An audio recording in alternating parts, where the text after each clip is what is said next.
Welcome back, everybody. If you watched my video the other day, you'll understand what I'm working with here. It's an old Lickety log splitter, the 2-speed model with the let me try not to get mixed up, the low pressure fast speed mode and the high pressure low speed mode.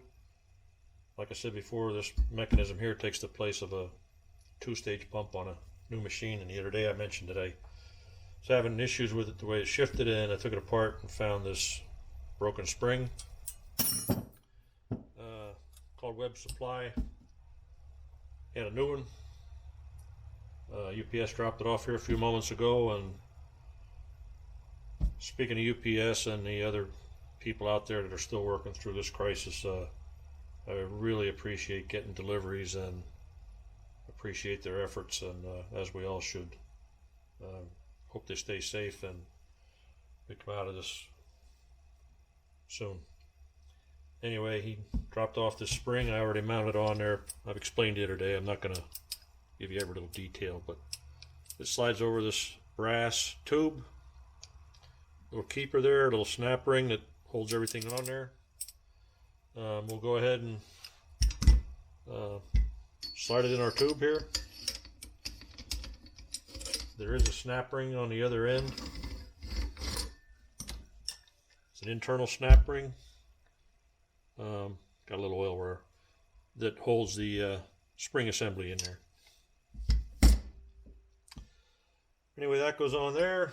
We have our flow control assembly. All that does is slide in there. I got a little oil on the O-ring.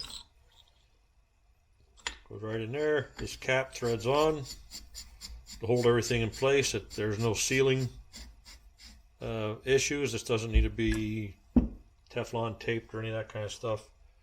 What I'll do is take her down here in a vise, tighten that cap up a little bit.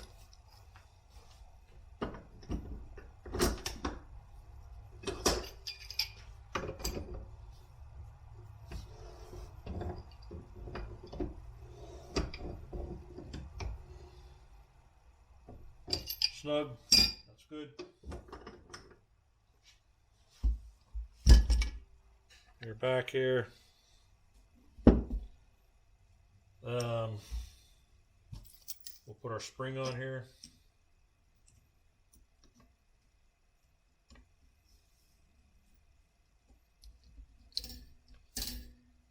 And there you have it. That's when the pressure builds through the sensing line. This piston will come out, extends pretty far, and it's fighting that big spring the whole time.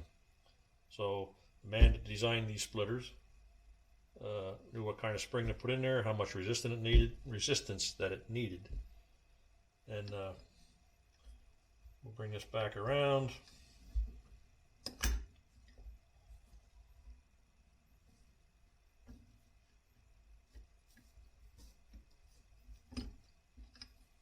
Bear with me.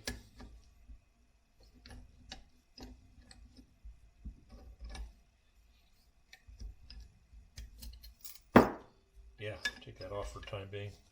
The book tells you to have this set, and I thought I had some new, this is a fine thread, 5/16 fine thread. I thought I had some new lock nuts.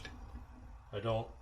These are getting a little wore out, but they've been on there for 18 years. So anyway, the initial setting says that when it's at rest here, you should have about a 45-degree angle. We're pretty close to that, so for the time being, that initial setting, that's fine. It worked correctly before, and I didn't mess with that, not that much. I do have it loosened up where I can move it if I need to, but should be pretty close there. This one will set. We can do that now. According to the book, you look down, sight down this pin where the spring goes on, and you should be just past parallel of that mounting bar there. So I'm going to hold it there. I can see I have about ½ inch to go. And it's probably better to adjust these if they need adjustment after it's on the machine. one's getting a little tough. Got to go a little further.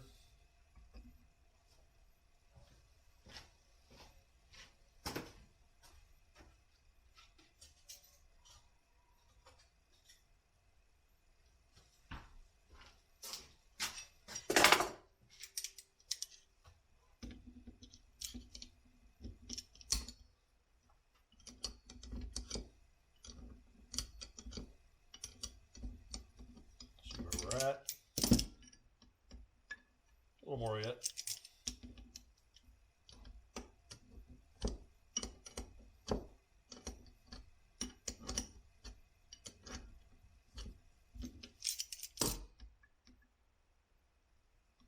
That's a good place to start. Pretty simple. Put spring back on. We're ready to go outside and put on a machine. Go through our test. That might take a little more time, so I'll probably do another video on that.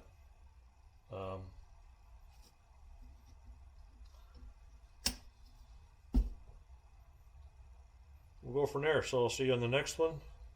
It's only going to take me a few minutes to put this on. I'm no expert cameraman with the editing and that kind of stuff yet, so I don't know how to put these videos together, but like I said before, I don't like them to get too long because after 10 minutes or so I lose interest. And I'm sure there are a lot of folks out there that do too, so we'll come back and we'll have another one. Shouldn't be very long. We'll do the test and see if we have it fixed. Thanks for watching. Be safe.